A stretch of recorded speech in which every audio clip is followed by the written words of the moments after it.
Want to speak real English from your first lesson? Sign up for your free lifetime account at EnglishClass101.com.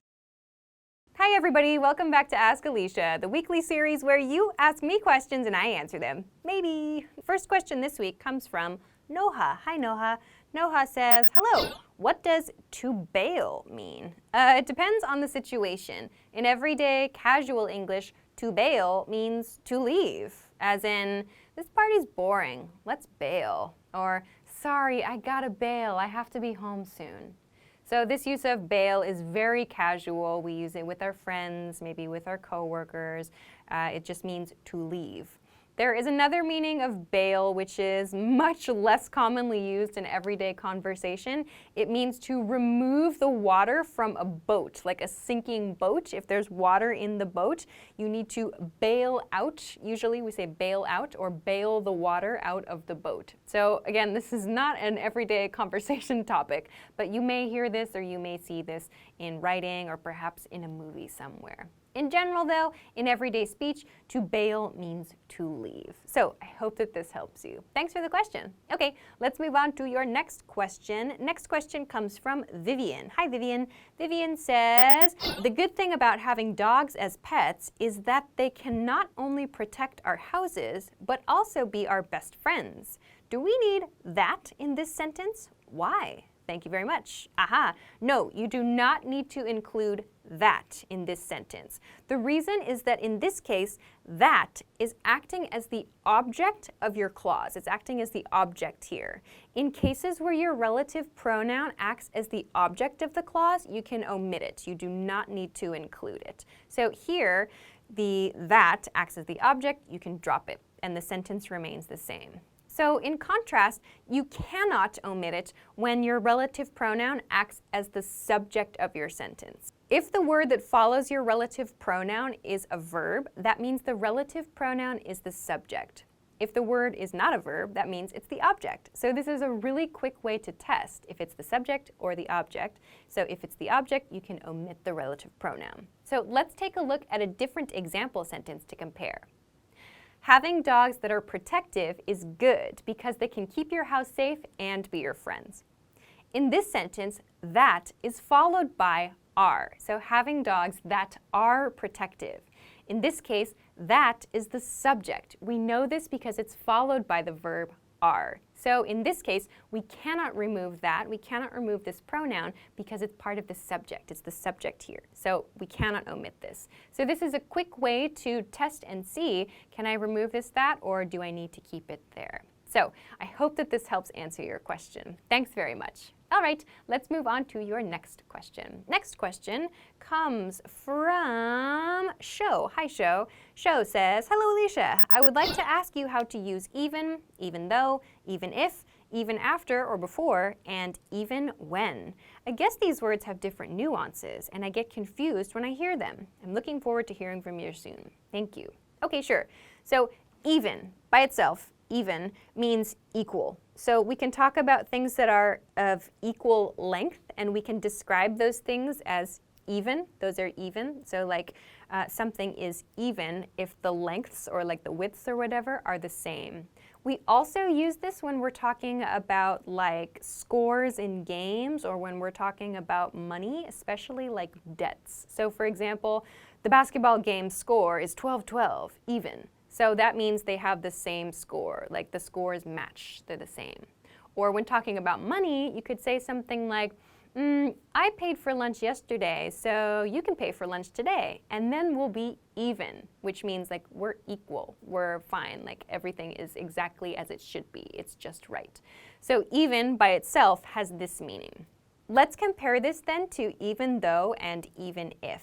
So we can imagine these as meaning although, or also in the case if, respectively. Some examples.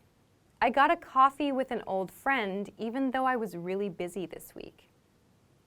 He went shopping even though he had no money. Even if we leave now, we're not going to arrive at the airport on time. We're not going to have enough food even if we order more. So you can think of this as meaning like although for even though, and also in the case if, even if. So you can kind of hear that even if tends to have a sort of negative feel about it. So it's like saying, I'm going to do this, or I want to do this, but also in that case, something is not going to be possible. So it has kind of this negative vibe about it in many cases, this negative feel.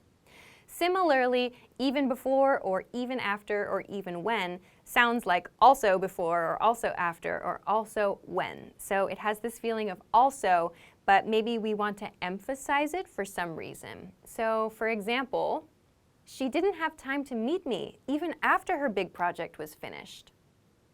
We were nervous all day, even before lunch. I didn't study other languages much as a kid, even when I was living in another country.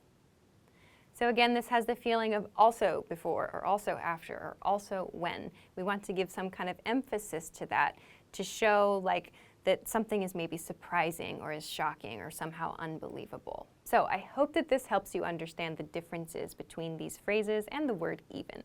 Thanks very much for the question. Okay, let's move on to your next question. Next question comes from MD Al-Mubin. Hello, Al-Mubin. Al-Mubin says, hi Alisha, my question, what is the longest word in the English language? The longest word listed in English dictionaries is pneumoultramicroscopic silica volcaniosis. So this relates to a specific lung disease that people can get if they inhale these very small particles, specifically particles that come from a volcano. As you can guess, this word is really not used very much in everyday conversation, except to answer this question. So I don't know when you're going to need to use this word, but that is the longest word in the English dictionary, listed in most English dictionaries.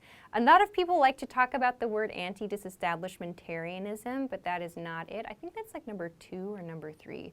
But yeah, the longest one is like this very specific lung disease. So there you go. I hope that that helps you. Thanks for the question. Okay, onward to our next question. Next question comes from Murad. Hi, Murad. Murad says, hello, Alisha. I would like to know about the difference between environment and circumstance. Okay, so one's environment can mean your physical surroundings. So that means the things and the people and the places that are around you. So you can have many different environments, like your work environment, your school environment, your home environment, your club environment, whatever. Those refer to like the physical surroundings in those places, and that includes the people. It can include pets, animals, whatever, plants, everything physically around you, and like also the attitudes of the people that are around you. That makes up an environment. So environment in this way can be used to talk about everyday life, like what is the student's home environment like? Or it's important to have a healthy and safe space for kids in their school environment. So environment can mean like your physical surroundings. Another way that environment is commonly used, especially in the news when talking about weather changes and climate changes, is with the definite article, the. So we can use the environment in some sentences to talk about our personal physical surroundings, but when we talk about the planet and nature, we typically use this the environment to mean all of the planet or all of nature. So for example, we need to protect the environment, or it's important to take steps to save the environment. So we always use it with that definite article, the.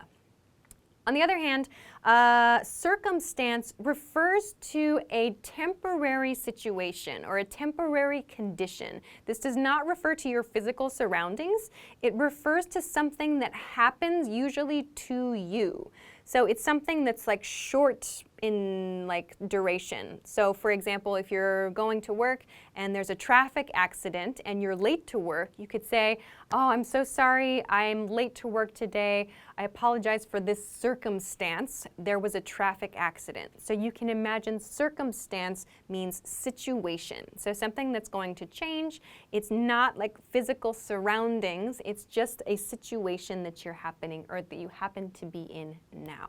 So we do not use environment and circumstance in the same way. So circumstance is something that's changing, and we tend to use it more in kind of negative situations. Another example that you might hear the word circumstance used is in something like this is an unusual circumstance. So an unusual circumstance means a strange situation.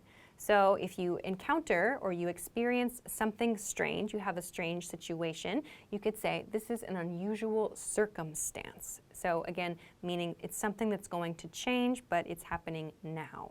So this is the difference between circumstance and environment. I hope that that helps you. Thanks very much for the question. Okay, that is everything that I have for this week. Thank you, as always, for sending your great questions. Remember, you can send them to me at EnglishClass101.com/ask-Alisha.